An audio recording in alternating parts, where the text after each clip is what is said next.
All right, B. So you always talk about how sales is one of the key skills that everybody needs to learn. How do you get good at sales? You obviously teach this masterfully. Yeah. So every time we have our masterminds, what do? We talk about sales, conversion, persuasion, right? Because at the end of the day, I don't care how much audience you build on social media. I don't care how much ads you run to drive leads.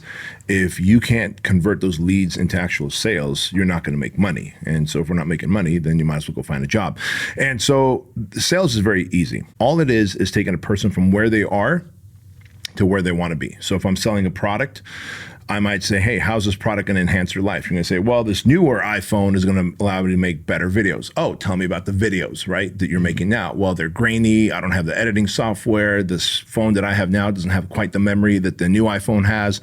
And so I'm going to take all the problems that you just told me, I'm going to agitate them. So if you have grainy videos, then the videos of your kids that are going to be remembered forever, they're not going to be as clear 10, 15, 20 years from now, So the newer iPhone is the solution for you. And if you don't have the editing software, then you're not gonna be able to edit in B-roll with your kids, And that's gonna be remembered, 10, 15, 20 years from now. And so wouldn't it make sense for you to make this investment now? So all we wanna do is figure out people's, and remember this, fears, frustrations, and desires. What are their fears and frustrations with the current state that they're in, with a product or a service? And then what are their desires, the outcome that they want? And then we have to sell them the bridge to get there. And so the bridge is to agitate their fears and frustrations and to stimulate more desire. So, hey, wouldn't it make sense that if this is what you want, better memories of your kids, then you probably want an iPhone that has bigger memory storage.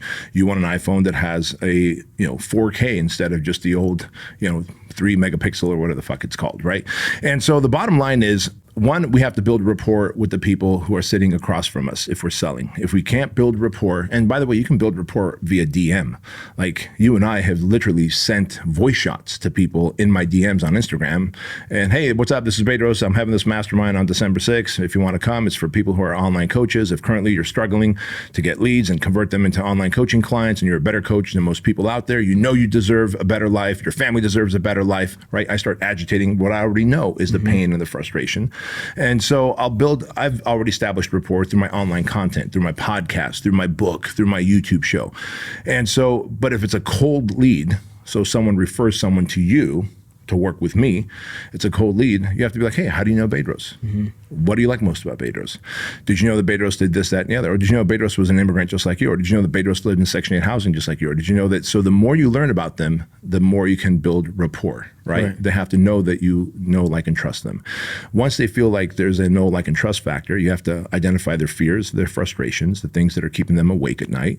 And then the solve has to be your product or service. And then what are the desires? Like, what do you want more in terms of than anything else, in terms of a solution to that problem? Like some people say, if they go to a personal trainer, they might say, I'm looking to lose weight. Well, okay, that's good. It's not great. Why are you looking to lose weight? My husband threatened divorce. Ooh, now what's the fear? I don't want to lose this relationship. Oh, now I can work on that fear, right? And, or someone's like, hey, because my 10-year reunion is coming up and I want to look great for the people who are going to see me because they haven't seen me since high school. Oh, that's a great desire. So whether it's fear or desire, once you figure out the things that keep them awake at night, or the things that they want more than anything else in terms of a solution, you start agitating that and you cross the bridge by just being the assistant buyer, by telling them how it's going to solve those problems and it's going to alleviate those fears and frustrations. And then you go, so doesn't it make sense that we make a decision today? Yes, right? Well, great. And then I love giving the A or B option. And the A or B option keeps you from getting a no most of the time. Right. What I mean by that is, hey, Leighton, so either way, you want to get lean and jacked, we can do that. And we have 12 weeks before your 10-year reunion. Well, option A gives you all of these things for $4,000 for the next 12 weeks. Option B also gives you one-on-one weekly coaching calls with me for $6,000 for those 12 weeks. So about 60, 70% of my clients choose option B. Which of those would you like? Option A for $4,000 or option B for $6,000? If I give you an A or B option, more likely than not, you're going to pick one or the other. If I just say, do you want to get started? Yes or no? Now there's a 50-50 chance that you might say yes, or you might say no, and now I got to start handling objections. So I want to build rapport. I want to agitate the pain and the frustrations and the fears.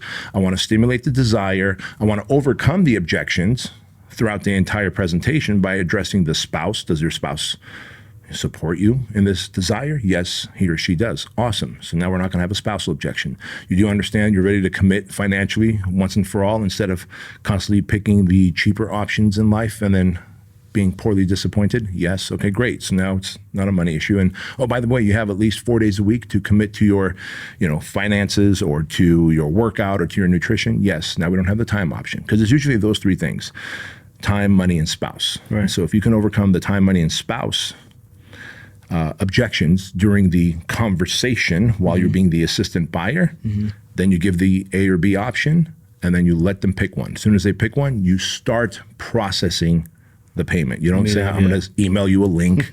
You start taking the credit card information or ACH or whatever so that you can, by the time you're hanging up the phone or the Zoom, you've already processed payment, and now we're on to solving the problems in their life. Guys, quick interruption to the show. Let me tell you all about the Truly Wellness Shot. If you're like me and you care about your health, hydration, and building a strong immune system so you can stay active and you can get after it in life, then you want to try the Truly Wellness Shot. I used to take 11 different supplements in the morning, things like vitamin C, vitamin D, vitamin B12, echinacea, ginger, and a whole bunch more. Now it's all included in the Truly Wellness Shot. I want to send you a 30-day supply for 50% off. Just go to Trulian.com, use the code word BEDROAST, my name, to get 50% off. You'll also get free shipping. You get a 30-day unconditional money-back guarantee, and $1 of every order goes to Shriners Children's Hospital. And when you use the code word BEDROAST and do the subscribe and save, which is a Trulian Tribe program, every month you'll get a fresh supply of Trulian Wellness Shots for an additional 20% off and free shipping, and $1 of every monthly order will go to Shriners Children's Hospital. So go to Trulian.com, use code word BEDROAST, and take advantage of this amazing offer. Now back to the show. So what about, because you just said that those are some of the most common objections, how does, or is there a way for somebody to prevent that in the beginning? Like before they even bring up the spouse objection, before they even tell you they don't have the money, is there anything you can do in the beginning, middle, or at the beginning or the middle of the call to kind of prevent that? At all? Yeah. So let's say the weight loss, right? Let's say we're going for weight loss or muscle building. So I'm going to say, hey, Leighton, by the way, the clients that get the best results are the ones that have a support system around them. By the way, tell me about the support system. Do you have a girlfriend? Do you have a spouse? Do you have family members who support you? And you're going to say, well, yes, I've got a spouse. Great. What's her name? Right? Because I also want to keep building rapport. And you tell me her name. And so let's say her name is Linda. I'm not going to use her wife's name here, but let's say her name is Linda, which it's not. And I'm like, hey, so Linda supports you in achieving your fitness and fat loss goals. Yes, that is awesome, man. That means you're going to get better results than the average person who doesn't have a support system at home. So now I've overcome the spousal objection, right? You said, yes, she supports you. I fed that information back to you. So you're telling me she supports you and she wants to see you win and get lean and jacked as well. Yes, great. Then you're going to get better results than people who don't have someone at home supporting them. So now I've overcome that. So now for the money thing. Hey, Leighton, what have you done in terms of achieving your fitness or fat loss goals? Well, I might have bought a $49 templated nutrition plan and a $99 workout plan. What happened?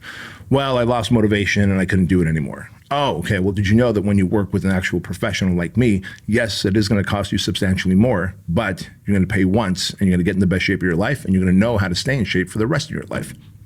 And so you pay once, you get the results, because it's not just a templated program. It's a program that's designed for your fitness goals, your eating habits, and the number of days that you can work out. Plus, there's the accountability factor. So when you start losing motivation, you've got me.